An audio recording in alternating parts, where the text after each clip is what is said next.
Welcome to Night Tales TV. This show is the first special of the Halloween season. I'm going to take you back to a literary classic tale of the macabre written in 1843 by none other than the legendary Edgar Allan Poe. This is A Telltale Heart.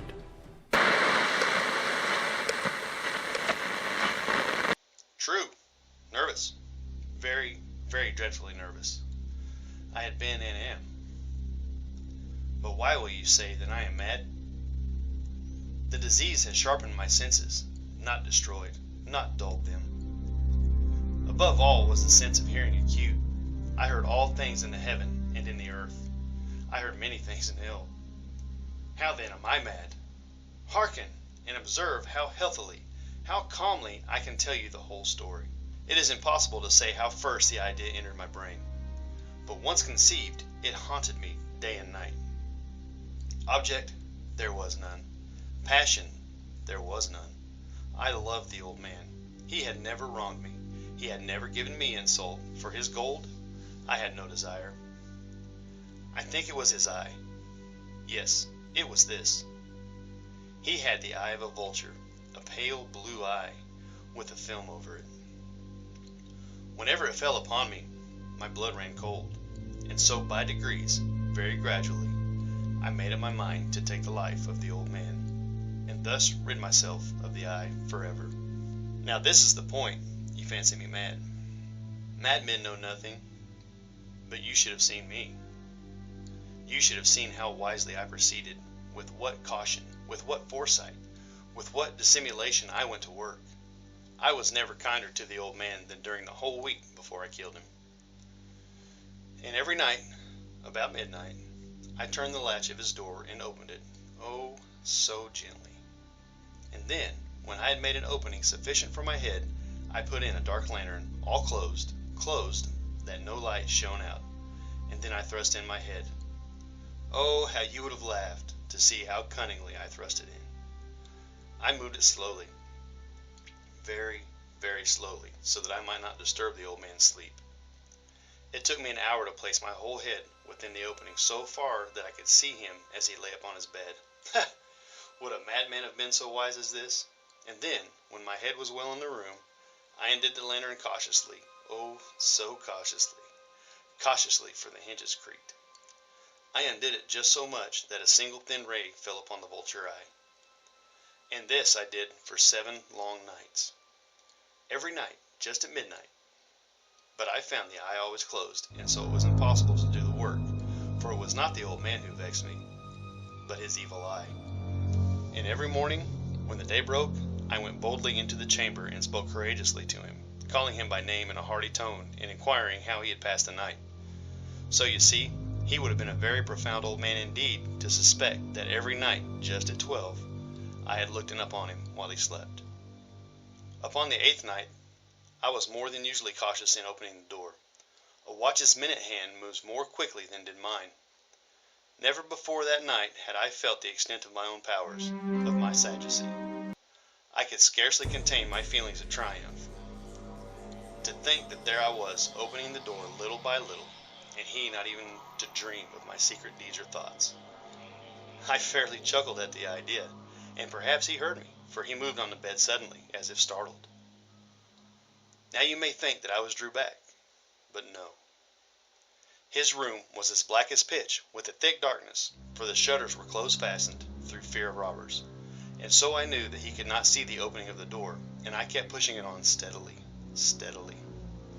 I had my head in, and was about to open the lantern, when my thumb slipped upon the tin fastening, and the old man sprang up in my bed, crying out, "Who's there?" I kept quiet still, and said nothing. For a whole hour I did not move a muscle, and in the meantime I did not hear him lie down. He was still sitting up in the bed listening, just as I have done, night after night, hearkening to the death watches in the wall. Presently I heard a slight groan, and I knew it was the groan of mortal terror. It was not a groan of pain or grief, oh no. It was a low, stifled sound that arose from the bottom of his soul when overcharged with awe. I knew the sound well. Many a night, just at midnight, when all the world slept, it has welled up from my own bosom, deepening with its dreadful echo the terrors that distracted me. I say I knew it well. I knew what the old man felt and pitied him, although I chuckled at heart. I knew that he had been lying awake ever since the first slight noise, when he had turned into bed. His fears had been ever since growing upon him. He had been trying to fancy them causeless, but could not. He had been saying to himself, "It is nothing but the wind in the chimney. It is only a mouse crossing the floor," or "It is merely a cricket which has made a single chirp." Yes, he had been trying to comfort himself with these suppositions, but he had found all in vain. All in vain, because death, in approaching him, had stalked with his black shadow before him and enveloped the victim. It was a mournful influence of the unperceived shadow that caused him to feel, although he never saw nor heard, to feel the presence of my head within the room. When I had waited a long time, very patiently, without hearing him lie down, I resolved to open a very, very little crevice in the lantern. So I opened it. You cannot imagine how stealthily, until, at length, a simple dim ray like the thread of a spider shot out from the crevice and fell full upon the vulture eye. It was open, wide, wide open, and I grew furious as I gazed upon it. I saw it with perfect distinctness, a dull blue with a hideous veil over it that chilled the very marrow in my bones. But I could see nothing else of the old man's face or person, for I had directed the ray, as if by instinct, precisely upon the damned spot. And now, have I not told you that what you mistake for madness is but over acuteness of senses? Now I say, there came to my ears a low, dull, quick sound, such as a watch makes when enveloped in cotton. I knew that sound well, too. It was the beating of the old man's heart. It increased my fury as the beating of a drum stimulates a soldier into courage. But even yet I refrained. I kept still. I scarcely breathed. I held the lantern motionless. I tried how steadily I could to maintain a ray upon the eye. Meantime, the hellish tattoo of the heart increased. It grew quicker and louder every instant. The old man's terror must have been extreme. It grew louder, I say, louder every moment. Do you mark me well? I have told you that I am nervous, so I am. And now, at the dead hour of the night, amid the dreadful silence of that old house, so strange a noise as this excited me to uncontrollable terror. Yet for some minutes longer I refrained and stood still. But the beating grew louder. I knew the heart must burst, and now a new anxiety seized me. The sound would be heard by a neighbor. The old man's hour had come. With a loud yell, I threw open the lantern and leapt into the room. He shrieked once, only once. In an instant, I dragged him to the floor and pulled the heavy bed over him. I then smiled gaily to find the deed so far done. But for many minutes, the heart beat on with a muffled sound. This, however, did not vex me. It would not be heard through the wall. At length it ceased.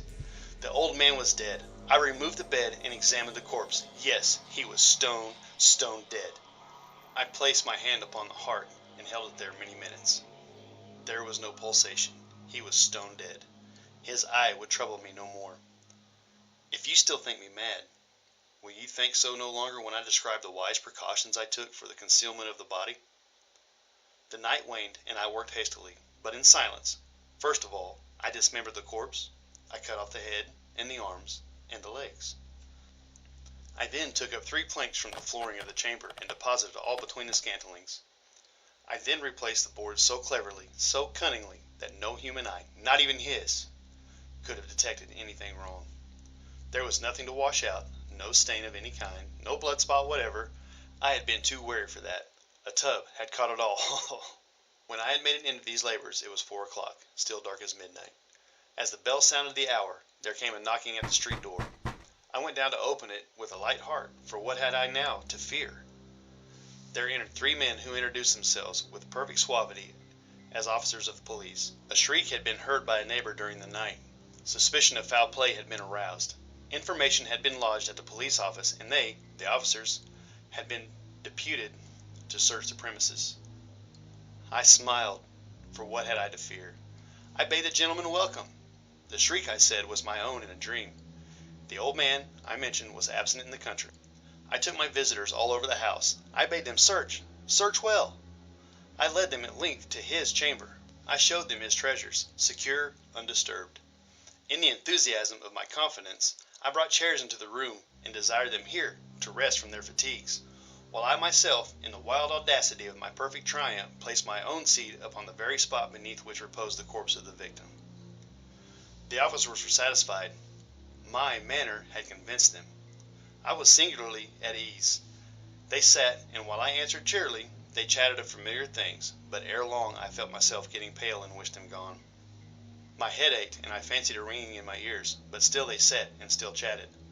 The ringing became more distinct. It continued and became more distinct. I talked more freely to get rid of the feeling, but it continued and gained definitiveness, until at length I found that noise was not within my ears. No doubt I grew very pale, but I talked more fluently with a heightened voice. Yet the sound increased, and what could I do? It was a low, dull, quick sound, much such sound as a watch makes when enveloped in cotton. I gasped for breath, and yet the officers heard it not. I talked more quickly, more vehemently, but the noise steadily increased. I arose and argued about trifles, in a high key with the violent gesticulations, but the noise steadily increased. Why would they not be gone?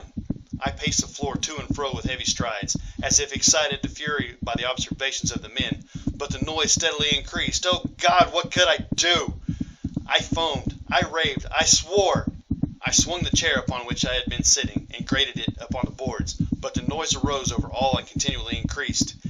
It grew louder, louder, louder, and still the men chatted pleasantly and smiled. Was it possible they heard not? Almighty God, no, no, they heard! They suspected, they knew. They were making a mockery of my horror. This, I thought, and this, I think. But anything was better than this agony. Anything was more tolerable than this derision. I could bear those hypocritical smiles no longer. I felt that I must scream or die, and now again, hark, louder, louder, louder, louder! Villains, I shrieked. Dissemble no more. I admit the deed. Tear up the planks. Here, here. It is the beating of his hideous heart.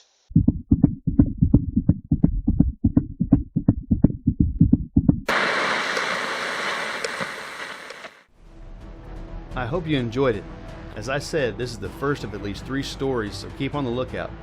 If you have a story you'd like to hear, comment below, and if you have a tale you would like told, please email me at nighttalestv@gmail.com or stories@nighttalestv.com. As always, if you enjoyed it, like, subscribe, and share. And again, thanks for watching.